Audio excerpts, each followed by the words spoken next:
kept stashed there. Finally, then, he pushed the button and kept the bulk of the Lexus between himself and the steadily lifting view outside. Nothing. Nobody. Hand and revolver at his side, like the other one, he stepped out to the chill sunshine and walked at a normal pace out the driveway to the road, watching the woods on both sides. There were other houses around the lake, none of them visible from here, most of them already closed for the winter. Parker and Claire were among the few year-rounders, and they always moved somewhere else in the summer when the city people came out to their cottages and the power boats snarled in the lake. The road was empty. Down to the right 50 paces stood a red Ford Taurus. Parker walked toward it and saw the rental company sticker on the bumper. The dead man's Ford key fit the Taurus. Parker started it, swung it around, and drove back to the house, turning in at the driveway where the mailbox read Willis. The garage door stood open as he'd left it, the dark green Lexus bulking in there. Parker swung the Ford around, backed it to the open doorway, and switched off the engine. Getting out, he put the Smith & Wesson away, then took a pair of rubber gloves from the Lexus glove compartment and slipped them on. Then he opened both trunks and moved the body into the Ford. The dead man's gun was a .357 Colt Trooper with a ribbed silencer clamped behind the front sight. Snapping off the silencer, he put both pieces in a drawer of the work table under the window where the stranger had come in, his balance between table and floor thrown off just long enough. On the way into the house, he shut the garage door, its wood sections sliding down between the Lexus and the Ford. He went through the kitchen and found Claire in the living room, reading a magazine.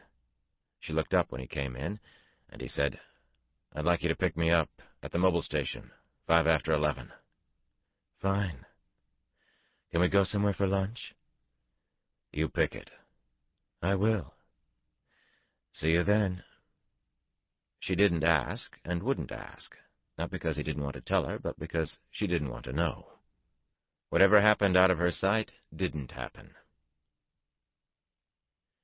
3 miles beyond the mobile station, a dirt road led off to an old gravel quarry, used up half a century ago by the road building after World War II. The chain-link fences surrounding the property were old and staggering, a joke, and the warning and no trespassing and posted signs had been so painted over by hunters and lovers down the years that they looked like Polacks. Parker drove through a broken-down part of the fence and stopped, in neutral, engine on, all the windows open, at the lip, where the stony, trash-laden ground ran steeply down to the water that had filled the excavation as soon as work had stopped. Getting out, shutting the door, he moved around behind the Ford and leaned on it. As soon as it started to move, he stepped back, peeling off the gloves, putting them in his pocket, and watched the car bounce down through the rocks and trash till it shoved into the water, making a modest ripple in front of itself that opened out and didn't stop till it pinged against the stone at the far side of the quarry. As the car angled down, the black water all around it became suddenly crystal clear as it splashed in through the open windows. The roof sank, a few bubbles appeared, and then only the ripple going out, slowly fading. He walked back along the state road to the mobile station, getting there 5 minutes early, and leaned against the payphone at the outer corner of the station property. A couple of customers came in for gas, paying no attention to him. It was self-serve, so the attendant stayed inside his convenience store. At 2 minutes after 11, the phone rang. Parker stepped around into the booth, which was just a 3-sided metal box on a stick, picked up the receiver, and said, "Yes." It was Elkins's voice. "So I guess you're not too busy right now." "Not busy," Parker agreed. "I got something," Elkins told him. "Me and Ralph," meaning the partner he almost always paired with, Ralph Wiss. "But it won't be easy." They were never easy. Parker said, "Where?" "Soon. Sooner the better. We got a deadline." That was different. Usually the jobs didn't come with deadlines. Parker said, "You want me to listen?" "Not now," Elkins said. He sounded surprised. "I didn't mean now." "Oh. Yeah, if you want to take a drive." "Where?" "Lake Placid." A resort in northern New York State, close to Canada. If that was the spot for the meet, it wouldn't be the spot for the work. Parker said, "When?" 3 tomorrow afternoon, meaning a 7-hour drive from 8 in the morning. Parker said, "Because of your deadline." And we don't like to keep things hanging around. Which was true. The longer a job was in the planning, the more chance the law would get wind of it. Parker said, "I can make that." And the Lexus turned in from the road. "At the Holiday Inn," Elkins said. "Unless you know anybody up that way." "I do," Parker said. "Victor Charov." "You want to meet there?" Claire swung the Lexus around to put the passenger door next to the phone. "Victor Charov," Elkins said. "I'll find him." "Good," Parker said. Chapter 2. "I made a reservation yesterday," Parker said. "Victor Charov?" "Oh, yes, sir," the clerk said. "I think we even have a message for you." "Good." He checked in, writing different things on the form, signing Charov's small, crabbed signature, while she went to get the message from the cubbyholes.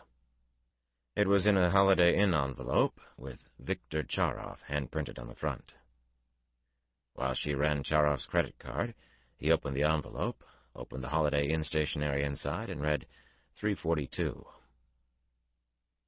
He pocketed the message, signed the credit card form, and accepted the key card for 219.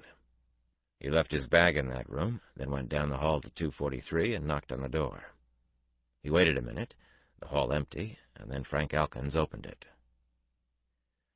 A rangy 40-ish man, he looked like a carpenter or a bus driver, except for his eyes, which never stopped moving. He looked at Parker, past him, around him, at him, and said, "Right on time." "Yes," Parker said, and stepped in, looking at the other two in the room, while Elkins shut the door. The one he knew was Elkins's partner, Ralph Wiss, a safe-and-lock man, small and narrow, with sharp nose and chin. The other one didn't look right in this company. Early 30s, medium build, gone a bit to flab. He had a round, neat head, thinning, sandy hair, and a pale, forgettable face except for prominent, horn-rimmed glasses. While Parker and the other two were dressed in dark trousers and shirts and jackets, this one was in a blue button-down shirt with pens in a pen protector in the pocket, plus uncreased chinos and bulky, elaborate sneakers. Parker looked at this one, waiting for an explanation, and Elkins came past him to say, "You know, Ralph, this is Larry Lloyd. Larry, this is Parker." "Hi," Lloyd said, coming forward with a nervous smile to shake hands. "I knew Otto Meinzer on the inside," he added, as though to prove his bona fides. "I think you used to know him, too." This was a double surprise. First, that somebody who looked like this had ever been in prison, and second, that Meinzer still was. Parker said, "Otto isn't out?" "He hit a guard," Lloyd said, and shrugged. The nervous grin seemed to be a part of him, like his hair. "He hit a lot of people, but then he hit a guard." "Sounds like Otto," Parker said. "Larry is our electronics man," Elkins said, as Wiss said, "We're having bourbon."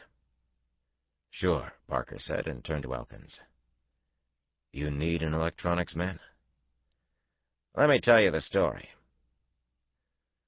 This was the living room of a suite, doors open in both side walls leading to the bedrooms, the picture window looking out over the steeply downhill town of Lake Placid, away from the lake.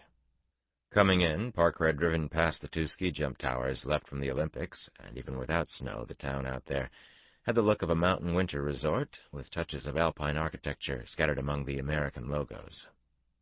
When they sat around the coffee table, Parker noticed that Lloyd's glass contained water. He looked away from it, and Elkins said, "Ralph subscribes to the shelter magazines. You know what I mean?"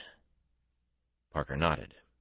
He knew other people who did that, bought the glossy architecture magazines because mostly they were color pictures of the insides of rich people's houses.